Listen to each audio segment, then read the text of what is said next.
Assalamualaikum dear students, I hope you are all enjoying good health. Today we are going to discuss electric flux. Flux का मतलब होता है बहाव. Electric flux means किसी खास area में से इलेक्ट्रिक फील्ड का गुजर कैसा है, बहाव कैसा है, तो उसे कैलकुलेट करने के लिए हम इलेक्ट्रिक फ्लक्स को यूज़ करते हैं. इसको हम डिफाइन किस तरीके से करते हैं. The number of electric field lines passing through a certain area is called electric flux. किसी खास एरिया में से गुजरने वाली number of electric field lines को हम इलेक्ट्रिक फ्लक्स कहते हैं. जितनी ज़्यादा इलेक्ट्रिक फील्ड लाइंस किसी एरिया में से गुजरेंगी उतना ज़्यादा फ्लक्स होगा. जितनी कम फील्ड लाइंस एरिया में से गुजरेंगी उतना कम इलेक्ट्रिक फ्लक्स होगा. अब हम number of electric field lines को तो ऑब्वियसली कैलकुलेट नहीं कर सकते क्योंकि ये इमेजिनरी लाइंस होती हैं. तो फिर हम इसे मैथमेटिकली किस तरीके से कैलकुलेट करते हैं. सबसे पहले तो इसका जो सिंबल है वो फाई होता है, ग्रीक लेटर फाई. ये तीनों पॉसिबिलिटीज मैंने आपको बता दी हैं. आप तीनों तरीके से फाई लिख सकते हैं. मैथमेटिकली इसको कैलकुलेट करने के लिए हम electric field intensity co dot product लेते हैं विद द एरिया. जो भी एरिया है उसके चेंज के साथ, चेंज इसलिए एरिया के साथ लिखा है कि मोस्टली हम एरिया को रोटेट करते हैं या एरिया को कम ज़्यादा करते हैं, तो उस इसलिए एरिया के साथ चेंज का साइन आया है. ये ई के साथ भी आ सकता है कि आप इलेक्ट्रिक फील्ड को पीछे से कंट्रोल कर रहे हो और उसकी मैग्नीट्यूड कम ज़्यादा कर रहे हो, तो ज़रूरी नहीं है कि एरिया के साथ ही आएगा, डिपेंड करता है पॉसिबिलिटी पर.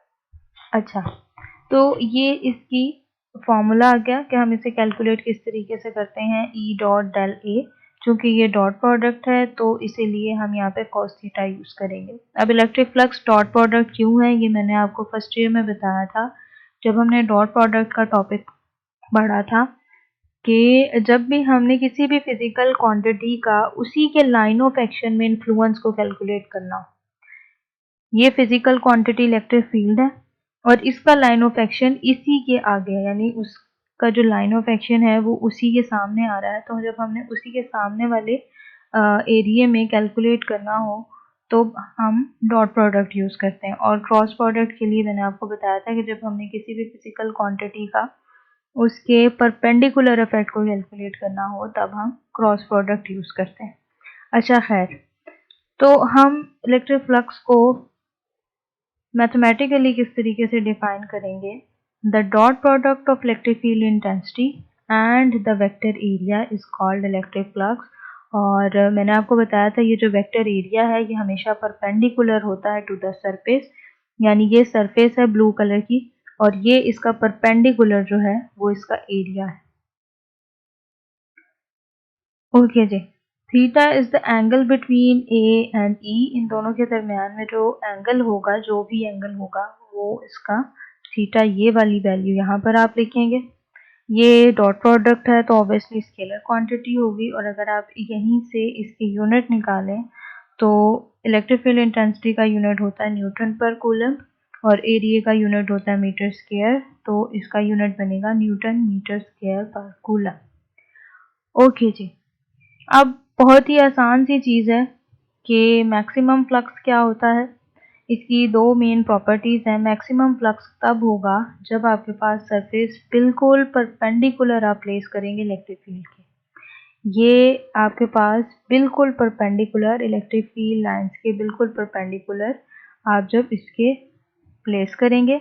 ये ब्लू कलर की सरफेस है, आप देखें कि ये रेड कलर की इलेक्ट्रिक फील्ड लाइंस के साथ 90 का एंगल बना रहे हैं. उस केस में होगा क्या कि मैक्सिमम इलेक्ट्रिक फील्ड लाइंस और फोर्स उस एरिया में से पास होंगी. आपको नज़र आ रहा है कि सारी की सारी जो लाइंस हैं उस एरिया में से पास हो रही हैं. जब ऐसा होगा कि मैक्सिमम फ्लक्स लाइंस इसमें से पास होंगी तब मैंने आपको बताया है कि मैक्सिमम इलेक्ट्रिक फ्लक्स होगा.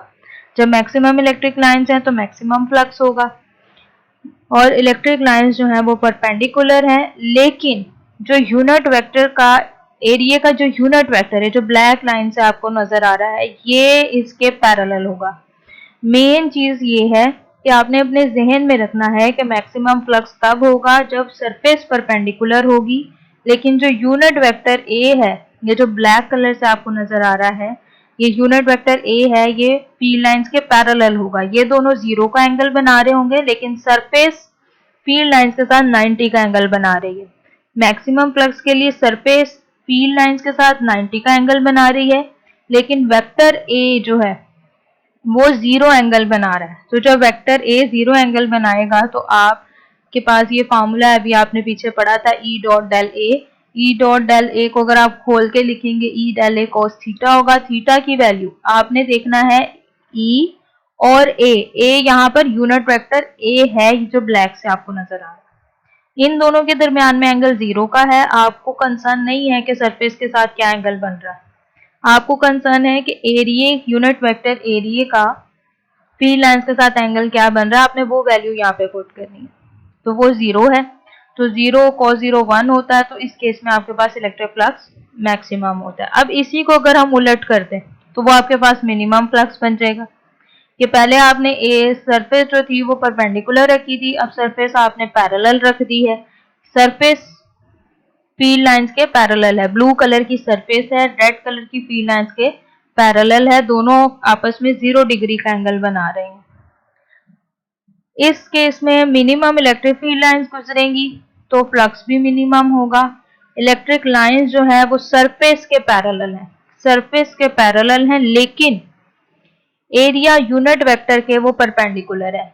आपको मैंने बताया था कि जो सरफेस है हमेशा उसके परपेंडिकुलर जो है यानी उसके फेस की तरफ यूनिट वेक्टर होता है। तो इस केस में आपके पास जो यूनिट वेक्टर है वो 90 डिग्री बनाएगा, लेकिन सरफेस जो है वो 0 डिग्री। आपका कंसर्न सिर्फ यूनिट वेक्टर से है कि यूनिट वेक्टर एरिया का वो क्या एंगल बना रहा है। तो उसे अगर हम फार्मूले में पुट करेंगे तो वो 90 डिग्री है और cos 90 आपके पास 0 होता है और फ्लक्स भी आपके पास 0 हो जाएगा। तो दोबारा रिपीट कर देती हूँ कि मिनिमम फ्लक्स में सरफेस पैरेलल है, लेकिन यूनिट वेक्टर एरिया परपेंडिकुलर है और आपने यूनिट वेक्टर का एंगल ही कंसीडर करना है अकॉर्डिंग टू फार्मूला। ठीक है, ये क्वेश्चन जो है ये बहुत कम लॉन्ग में आता है, लॉन्ग में कभी नहीं आया। ये हमेशा एक अगला टॉपिक है जो अब हम पढ़ने जा रहे हैं उसके साथ हो सकता है ये आ जाए, यानी इसकी कैरेक्टरिस्टिक्स नहीं आती जो प्रॉपर्टीज हमने पढ़ी हैं। लेकिन अगर ये आएगा तो इस तरीके से आ सकता है कि define electric flux and it's characteristics. Short question तो इजीली आ सकता है, डिफाइन इलेक्ट्रिक फ्लक्स, उसमें आपने इसकी डेफिनेशन लिखनी होगी और फॉर्मूला लिखना होगा। ये था आपका आज का लेक्चर, अपना ख्याल रखिएगा, अल्लाह हाफिज।